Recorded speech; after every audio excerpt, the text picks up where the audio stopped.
Hi అండి. ఈరోజు మన ఛానల్లో దొండకాయ వేపుడు ఎలాగో చూపిస్తానండి. దానికి కావలసిన పదార్థాలు: దొండకాయలు కట్ చేసి పెట్టుకున్నానండి, ఆనియన్స్, కొత్తిమీర, బంగాళదుంపలు అండి ఉడకబెట్టి పెట్టుకున్నాను, పచ్చి కొబ్బరి,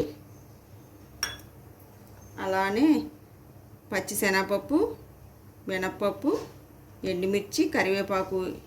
ఇవి కొంచెం మనం వేపుకోవాలండి. వేపుకొని పొడిని చేసుకోవాలి మిక్సీలో. ముందుగా స్టవ్ వెలిగించుకుందాం. ఆయిల్ వేయకుండా అండి ఇవి కొంచెం వేపుకోవాలండి. ఆయిల్ వేయకూడదు. కాస్త వెల్లుల్లి, పచ్చిమిర్చి, ఎండుమిరపకాయ ఒకసారి వేపుకుందామండి. ఇవి కాస్త వేగుతున్నాయండి. కొద్దిగా పల్లీలు వేసుకోవాలండి, పచ్చి కొబ్బరి,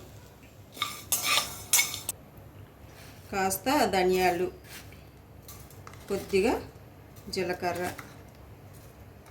2 ఆవాలండి, టేస్ట్ బాగుంటుందండి. ఇవన్నీ ఒకసారి మరలా వేపుకుందాం. అయిపోయిందండి. మనం మిక్సీ పట్టుకుందాం అండి, పొడిని చేసుకుందాం. ఇది కాస్త చల్లారాక మిక్సీ పట్టుకుందాం. కాస్త ఆయిల్ వేసి దొండకాయలు వేపుకుందాం. కొద్దిగా పసుపు, ఆయిల్ హీట్ ఎక్కిందండి. ఆనియన్స్ వేసుకుందాం, కొత్తిమీర కూడా వేసుకుందాం. ఆనియన్స్లో కొద్ది సాల్ట్, ఒకసారి కలుపుకుందాం. ఆనియన్స్ వేగాయండి, దొండకాయలు వేసుకుందాం. మూత పెట్టుకొని కాస్త మగ్గనిద్దాం. మిక్సీ పట్టుకుంటున్నానండి. పొడి అయితే రెడీ అయిపోయిందండి. తీసేద్దాం పక్కకి. చూడండి, ఇదంతా మగ్గిపోయింది కదా. ఇప్పుడు మనం గరం మసాలా వేసుకుందాం.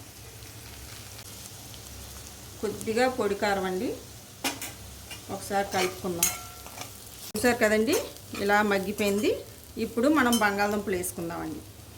బంగాళదుంపలు ఇలా కట్ చేసుకొని వేసుకోవాలి. చూడండి, బంగాళదుంపలు కూడా వేసాను కదా. ఇప్పుడు మనం పొడి వేసుకుందామండి. మిక్సీ పట్టింది వేసుకుందాం. పొడి వేసుకున్నాం కదండి, ఒకసారి అంతా కలుపుకుందాం. కొద్దిగా సాల్ట్. చూసారు కదండి దొండకాయ ఫ్రై. మీకు కనుక ఈ వీడియో నచ్చినట్టయితే లైక్ చేసి సబ్స్క్రైబ్ చేయండి. థ్యాంక్ యూ అండి.